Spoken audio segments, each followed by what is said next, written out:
Salve, salve, rapaziada, sarrafeiros na área aqui para falar novamente sobre seleção brasileira, sobre renovação da seleção.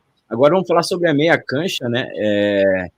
A gente precisa de renovação nessa posição. Tem muitos jogadores aí jogando em alto nível na Europa, já fazem parte aí da seleção, mas essa posição de meio campo foi difícil até a gente separar alguns nomes aí. A gente teve que ir pela média mesmo, de jogadores que nunca foram convocados, que tiveram notas altas, porque é uma posição que está um pouco carente, né, Eric? E não só no futebol brasileiro, né? Essa talvez é uma posição que está entrando em extinção no futebol mundial, né? Hoje não existe mais aquele meia. Tanto que a maioria daqui é volante, não é nem meia.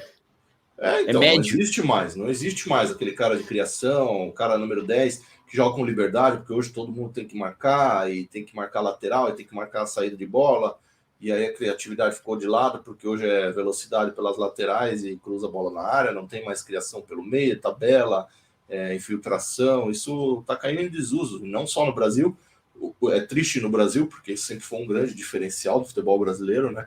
Mas no futebol mundial como um todo não existe mais essa característica. Então hoje o meia já mudou o próprio conceito, né? A própria definição da posição já não é mais a mesma. O meia hoje tem que marcar, primeiro marcar e depois vamos ver o que dá para criar.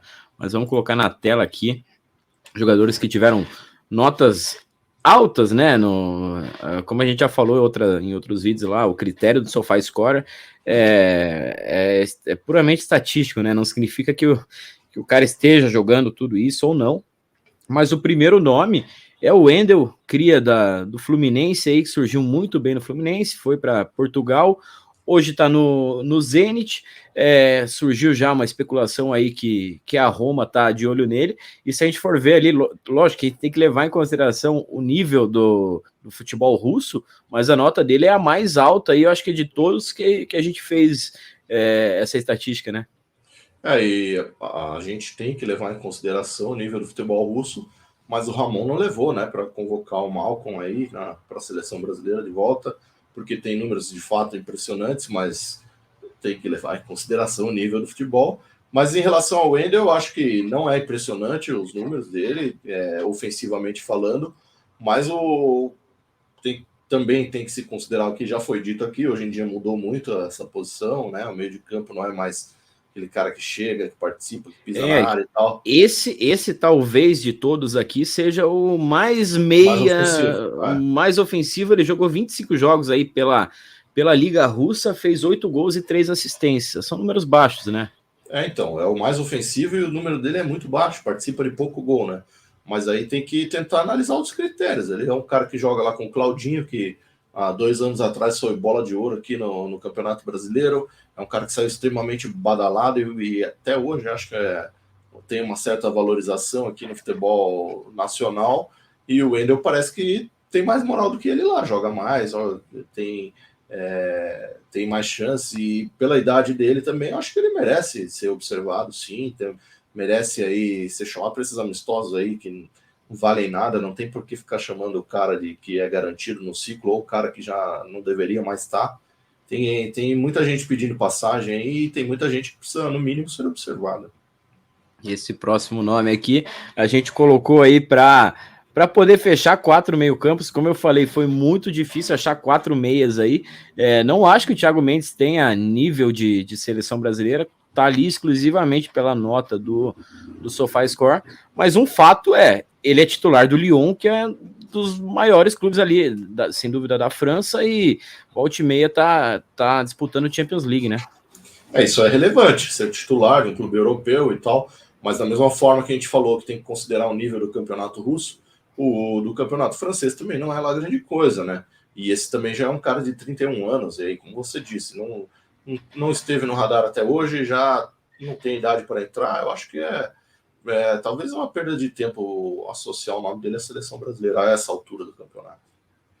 O próximo aí é o mais novo da lista aí, você deve conhecer porque passou pelo Corinthians, é cria do Cruzeiro, o Ederson, que é um volante que muito técnico gosta, né, volante alto, forte, e fez uma boa temporada na Atalanta, que não foi uma das melhores temporadas da Atalanta, que nos últimos anos vem estando sempre ali na zona de classificação para para Champions, esse ano não conseguiu, mas o Ederson foi um dos destaques do time. Até recebeu, inclusive, pelo que a gente apurou ali de notícias, sondagem até do PSG, né?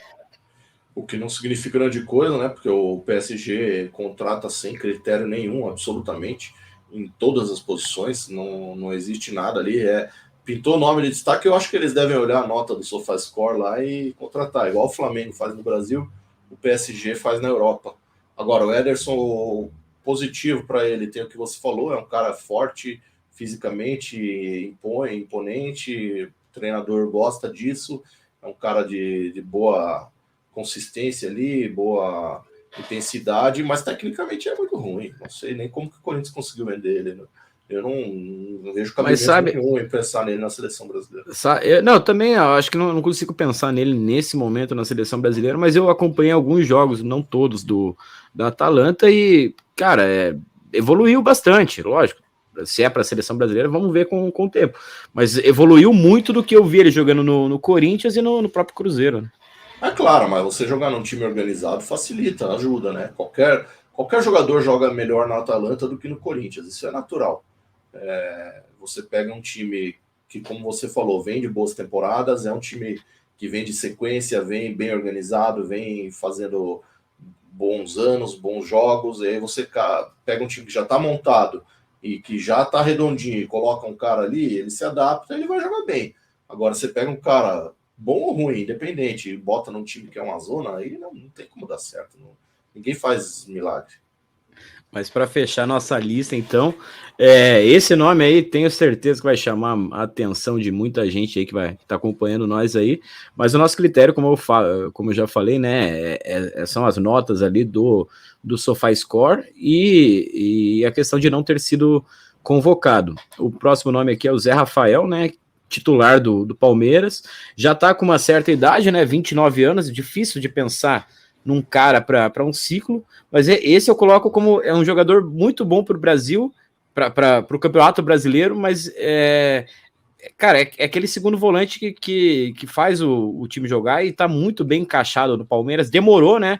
É verdade que talvez isso tenha tirado um pouco de chance dele da seleção, né? Demorou para engrenar no Palmeiras, mas agora engrenou, mas é difícil de imaginar um Zé Rafael na seleção, né, Eric?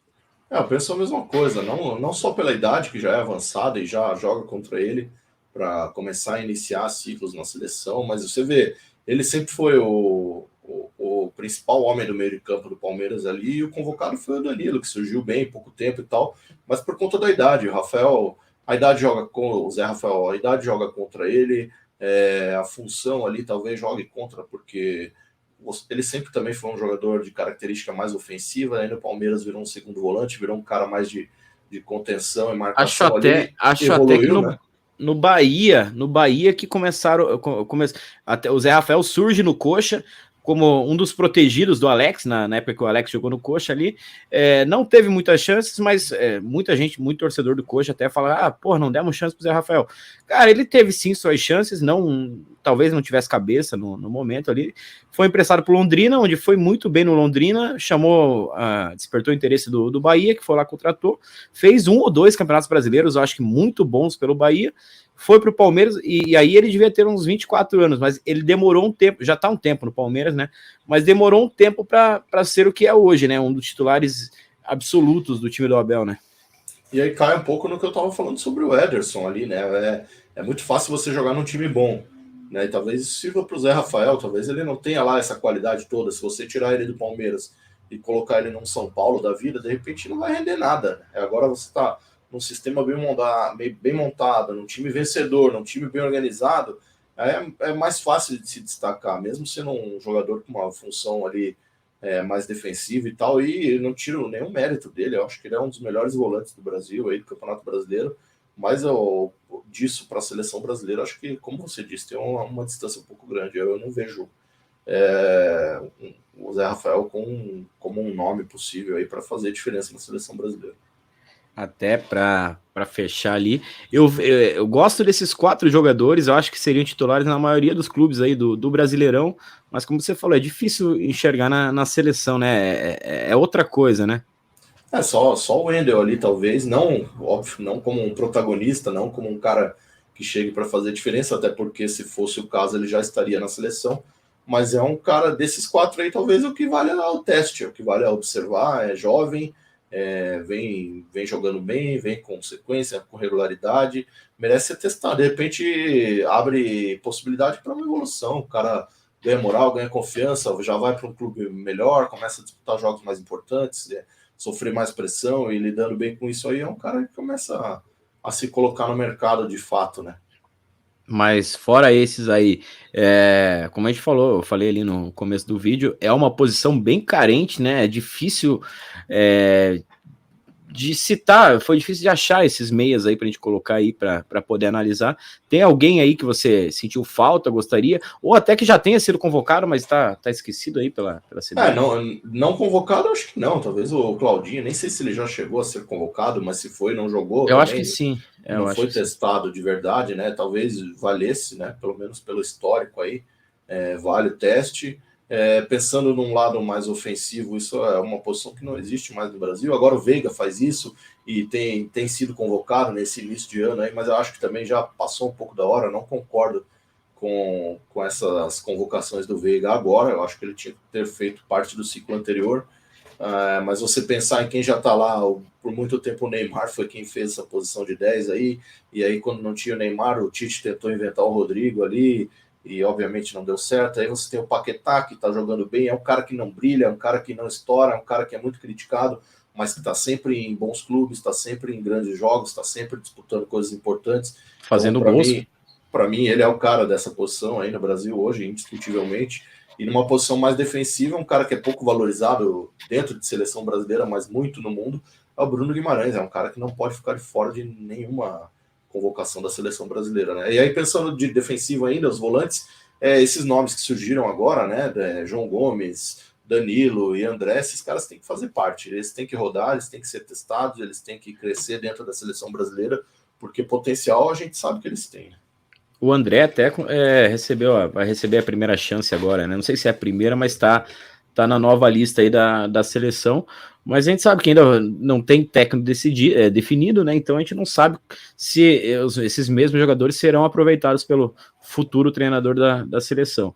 E até para esses caras aí que a gente citou, cara, dependendo de quem vir para a seleção, talvez tenham mais chance que caras que estavam jogando aí, né? Muita coisa pode acontecer. Possibilidade positiva, né? Porque chega um italiano, não tem muito a aproveitar. Né? Se chega um italiano, talvez olhe mais para o futebol italiano do que como é especulado, né? Mas, pessoal, comenta aí. Sentiram falta de alguém nessa lista aí que nunca tenha jogado pela seleção brasileira e que pudesse... A gente fala que ninguém quer que esses caras sejam titulares da seleção brasileira. Quer dizer, querer a gente quer, né? Se o cara arrebentar, mas ninguém tá pedindo esses caras titulares da seleção brasileira, mas a gente pensa que poderiam receber chances, como a gente já viu alguns jogadores aí que a gente não entende como recebendo chance na seleção brasileira. Mas comenta aí, deixa seu like, se inscreve no canal e tamo junto, até o próximo, valeu!